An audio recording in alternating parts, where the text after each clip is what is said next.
Cardiologist practice करता हूँ। आज हम बात कर रहे हैं कि कॉन्स्टिपेशन से क्या तकलीफ हो सकती है और कॉन्स्टिपेशन और हार्ट डिसीज यानी हार्ट की बीमारियों का क्या संबंध है। तो सबसे पहले बात करेंगे तो कम से कम 60 साल के बाद में कम से कम 5 में से एक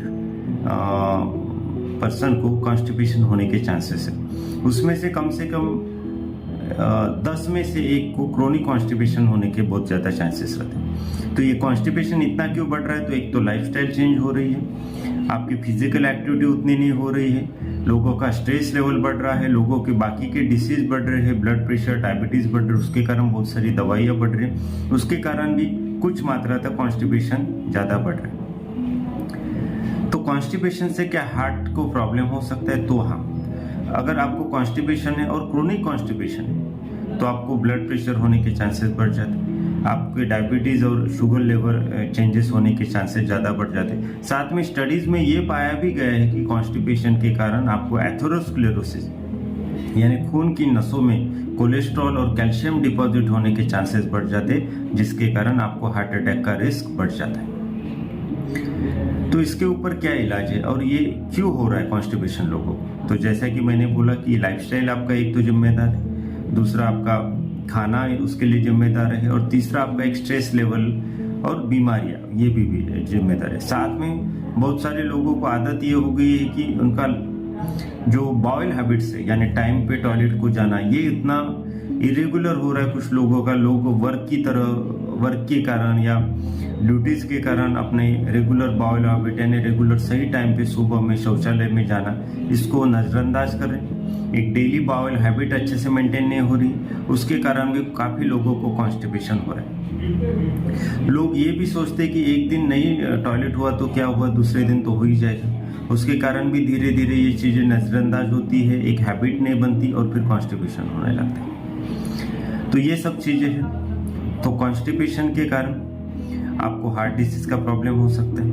आपको इंडाइजेशन लगेगा। बहुत बार ऐसा होता है कि लोगों को लगता है कि मुझे कॉन्स्टिपेशन के कारण डाइजेशन में प्रॉब्लम हो रहा है, लेकिन कभी कभी वो हार्ट अटैक निकल जाता है। तो ये सब चीजें अगर आपको इससे रुकना है तो आपको सबसे पहले पानी की मात्रा आपके आहार में ज़्यादा बढ़ानी पड़ेगी। अगर आपका पंपिंग अच्छा है, आपको हार्ट का कोई प्रॉब्लम नहीं, वॉल का कोई प्रॉब्लम नहीं, तो आप कम से कम 3 से 4 लीटर पानी पीजिए। सुबह उठने के बाद में आपको रेगुलर टॉयलेट जाने की आदत डालनी पड़ेगी। उसके बाद में आपका स्ट्रेस लेवल कम करना पड़ेगा।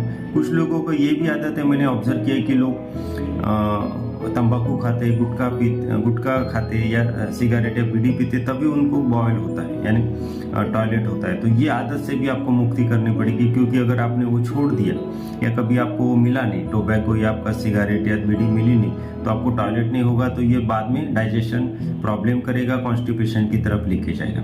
तो आपको इससे भी छूटना पड़ेगा। साथ में स्ट्रेस लेवल भी बहुत ज़्यादा इंपॉर्टेंट है।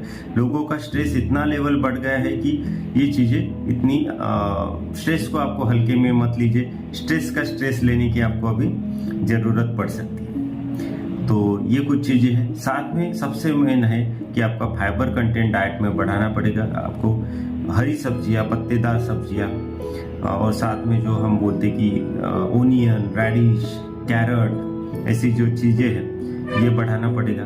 साथ में आपको नाइट का जो खाना है वो थोड़ा हल्का लेना पड़ेगा।